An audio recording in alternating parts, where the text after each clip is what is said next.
এই বাসন্তী পূজাটা হয় বসন্তকালে চৈত্র মাস। আর দুর্গা শারদীয় দুর্গা পূজা অঠাল ভোজন যেটা করেছিল সেটা হয় শরৎকাল আশ্বিন মাসে।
জিজ্ঞাসা প্রশ্ন করব না, যেহেতু পালা প্রথম প্রশ্ন করা যাবে না।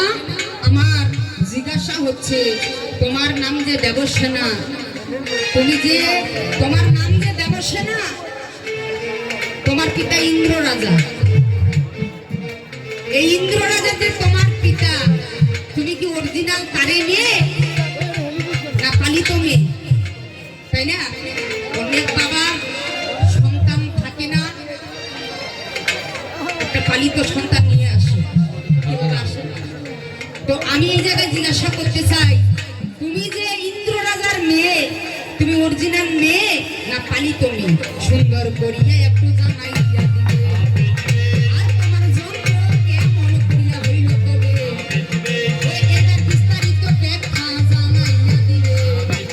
ওই যে বাসন্তী মায়ের উপলক্ষে গান, ওই আমি এই জায়গায় কথা বলবো বর্তমান, ওই আমি এই জায়গায় কথা বলবো বর্তমান। এটাও আমার জিজ্ঞাসা। এই যে আমরা আজকে মা বাসন্তী পূজার উপলক্ষে গান করতে আসছি, আমার কথা, আমাদের যে দুর্গা পূজা গত হয়ে গেল, হয়েছে নাই বাবা? একটা পূজা আমাদের গত হয়ে গেছে, আবার ফের দ্বিতীয়বারে সেই মায়ের পূজা। সেই মায়ের নাম হচ্ছে বাসন্তী। তো আমার এই জায়গায় একটা ধরা, আমরা দুই রকম পূজা পুষতেছি, দুর্গা পূজা, বাসন্তী পূজা, তাই না? তো জিনিসটা কিন্তু একটাই, আমরা দুবার পুষতেছি। দুর্গা পূজা কে করেছিল এবং এই বাসন্তী পূজা কে করলো? তুমি শুধু এটাই বলবে, আর বেশি বলার প্রয়োজন নেই। এবং এই পূজাটা কোন সময় এবং দুর্গা পূজাটা কোন সময়, সুন্দর করিয়া একটু জানাইয়া দিবে। ওই বাচ্চা সুন্দর করিয়া একটু জানাইয়া দিবে। ওই পূজাটা করলে কি হবে আর এটা করলে কি হবে? হ্যাঁ, কথাগুলো বললেই এটা বাইর হয়ে চলে আসবে। কিন্তু যন্ত্রপালি সারি সারি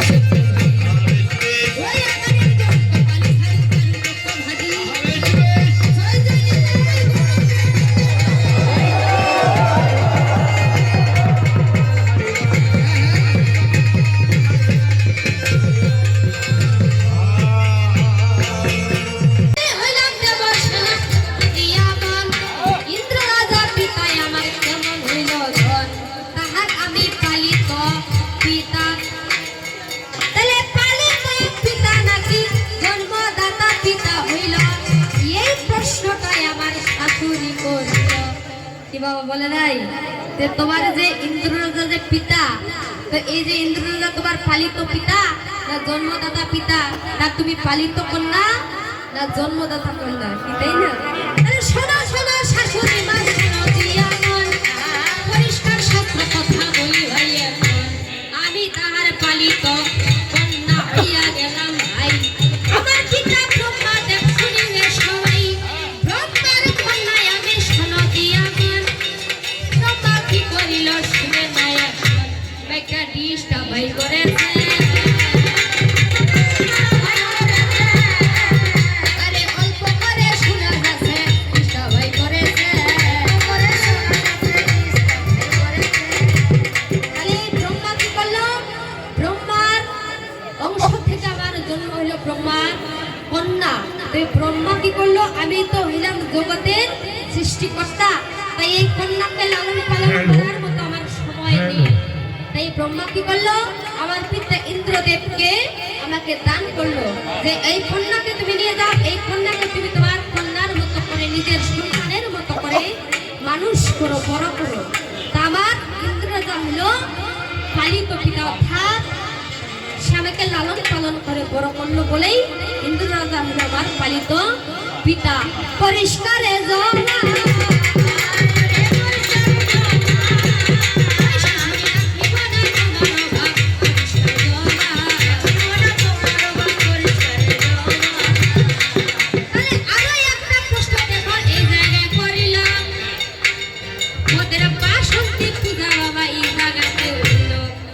বাসন্তী পূজাটা হইল, এটা প্রথম কে করলো আর পৃথিবীতে প্রচার কে করলো এটা ধরে নাই?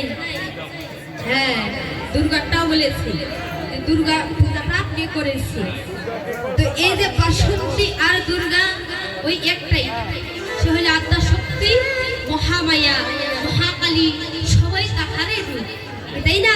তাহলে কে প্রথম পূজা করলো? আমি বলে যাই বাবা, কে প্রথম পূজা করলো? আমি বলে যাই স্বয়ং ভগবান শ্রীকৃষ্ণ দেখো পূজা করলো। তাই তারপরে ব্রহ্মাদেব স্বর্গে পূজা করেছিল।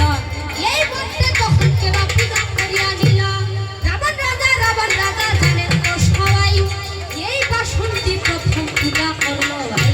এই পৃথিবী দেখে বললো প্রথম রাবণ রাজা পূজা করলো, তার বাড়িতে বাসন্তীকে কি করেছিল? স্বয়ং এনে রেখেছিল।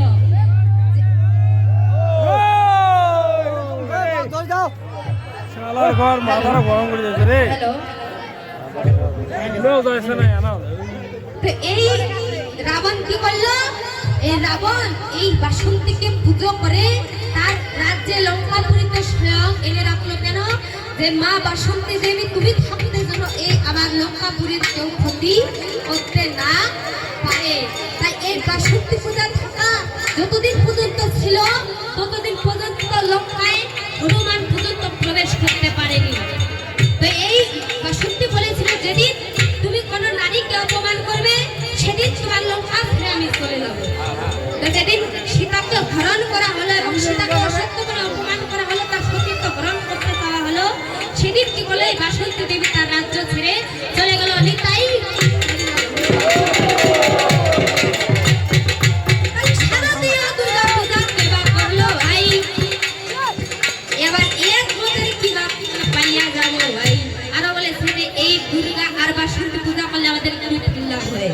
তাহলে তার আগে বলি যে এই যে অকাল ভোজন অর্থাৎ শরৎকালে এই বাসন্তী পূজাটা হয় বসন্তকালে চৈত্র মাস, আর দুর্গা শারদীয় দুর্গা পূজা অকাল ভোজন যেটা করেছিল সেটা হয় শরৎকাল অর্থাৎ আশ্বিন কার্তিক মাসে, কি তাই না বাবা? তাহলে ওই পূজা প্রথম দেখো কেন করেছিল। এবার পরিষ্কারে কথাবার্তা শুনে হলো এটা পূজা করলে হচ্ছে সুরত রাজা। তো সুরত রাজা পূজা করার পরে এটা তেমন একটা প্রচলন ছিল না। পরবর্তীতে রামচন্দ্র সীতাকে উদ্ধার করার জন্য রাবণকে বধ করার জন্য কি করলো? অকাল সময়ে মানে অসময়ে পূজা করলো, সেটা ছিল শরৎকাল। এই অসময়ে পূজা করলো কে? রামচন্দ্র, যেন সীতাকে উদ্ধার করতে পারে এবং রাবণ রাজাকে বধ করতে পারে।